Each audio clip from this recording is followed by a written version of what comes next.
students. So today I am going to discuss diagonal relationship. So what happens in diagonal relationship? An element of the second period shows similarities with the second element of the following group. An element of the second period exhibits certain similarities with the second element of the following group. Like lithium shows similarity with magnesium, beryllium shows similarity with aluminum, boron shows similarity with silicon. So they form similar compounds, though their valencies are different. And this is due to similarity in their polarizing power. This is due to their similarity in the polarizing power. That means they have similar ratio of ionic charge upon ionic radius square. So due to similarity in their polarizing power, or we can say ionic charge upon ionic radius square, the element of the second period exhibits certain similarities with the second element of the following period. So lithium shows diagonal relationship with magnesium, beryllium shows diagonal relationship with aluminum, and boron shows diagonal relationship with silicon. Diagonal relationship is the similarity between pair of elements in different groups and different periods that are located diagonally in the periodic table, and they are located diagonally in the periodic table.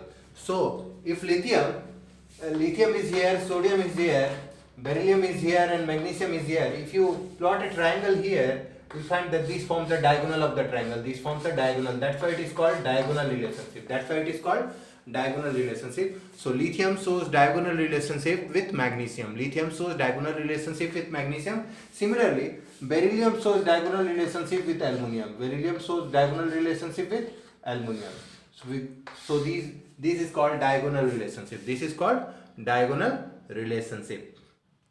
Lithium shows diagonal relationship with magnesium. Lithium and magnesium are harder, they are lighter, and they react with water slowly. Lithium oxide and magnesium hydroxide, as well as magnesium oxide, lithium hydroxide and magnesium hydroxide, these are less soluble in water. And lithium hydroxide and magnesium hydroxide do decompose also. Lithium and magnesium show similarity in the way that they react with the nitrogen to form nitrites. Lithium form lithium nitride, magnesium form magnesium nitride. The formula of lithium nitride is Li3n and the formula of magnesium nitride is Mg3n2. This has been asked in NEET 2019, magnesium nitride formula. Lithium carbonate as well as magnesium carbonate decomposes to give their oxide with the evolution of carbon dioxide.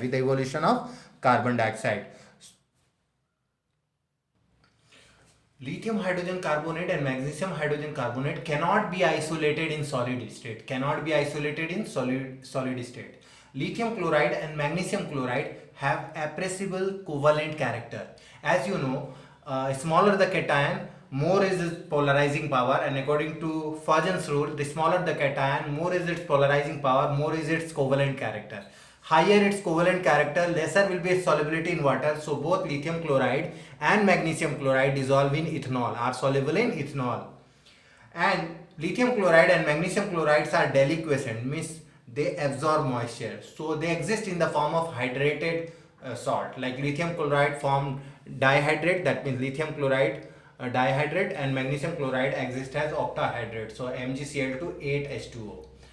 So lithium bicarbonate and magnesium bicarbonate cannot be isolated in solid state. Lithium chloride and magnesium chloride have covalent character, and as you know, covalent character can be explained by considering the Fajans rule, polarizability as well as polarizing power. The smaller the cation, more is its polarizing power. The larger the anion, the higher is its polarizability. More covalent character makes lithium chloride and magnesium chloride soluble in ethanol.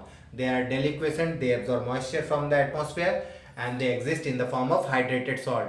Lithium chloride dihydrate, magnesium chloride octahydrate.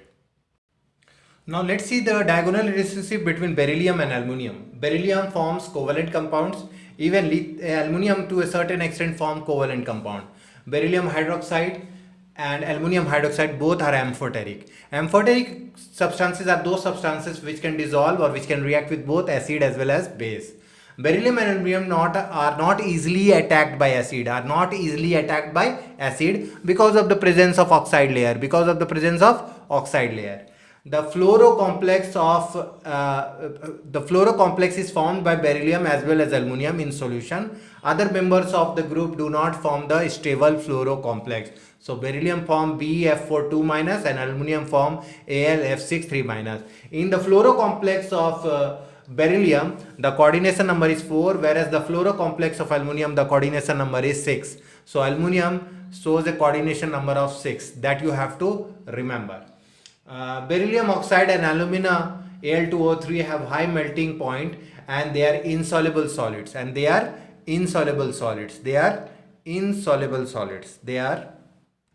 So the beryllium oxide and alumina, they are high melting point solid and they are insoluble solid. Beryllium BeCl2 and Al2Cl6 have bridging polymeric structure. They are regarded as strong Lewis acids. So Lewis acids are those substances which are lone pair of electron acceptor, or you can say pair of electron acceptor. Lewis acids are pair of electron acceptor, whereas Lewis bases are pair of electron donor. Salts of beryllium and aluminum are extensively hydrolyzed. Now let's see the structure of beryllium chloride BeCl2 in vapor state and solid state. In the vapor state, BeCl2 exists as dimer with chlorine lone pair donated to beryllium. So you can see a coordinate bond, coordinate bond, that is the chlorine beryllium coordinate bond and chlorine beryllium coordinate bond. In the solid state, it exists as polymeric structure with chlorine bridges. You have to remember few data here. The beryllium distance is 263 picometer, and the chlorine bond angle is in 95, whereas the beryllium bond is 82 degrees. So do remember this data. These are useful for your competitive exam like IIT, NEET, Advanced. Okay, so the chlorine bond angle is 95, whereas the beryllium bond is 82. You can easily figure out that both the chlorine atoms are bigger, so the chlorine bond will be larger, whereas both beryllium atoms are smaller, so beryllium bond will be smaller. So do keep in mind the structure of beryllium chloride in vapor state as well as solid state. Now let's see AlCl3. AlCl3 is a Lewis acid because it's a pair of electron acceptor. The central atom aluminum here contains 6 electrons, which is below what is expected from octet rule. Al2Cl6 is not a Lewis acid because the 8 electron around aluminum is filled because of the chlorine donation of lone pair to form coordinate bond. So it has a bridged structure. AlF63-, it has a coordination number of 6 and it is an octahedral complex. The name of this complex is hexafluoridoaluminate 3.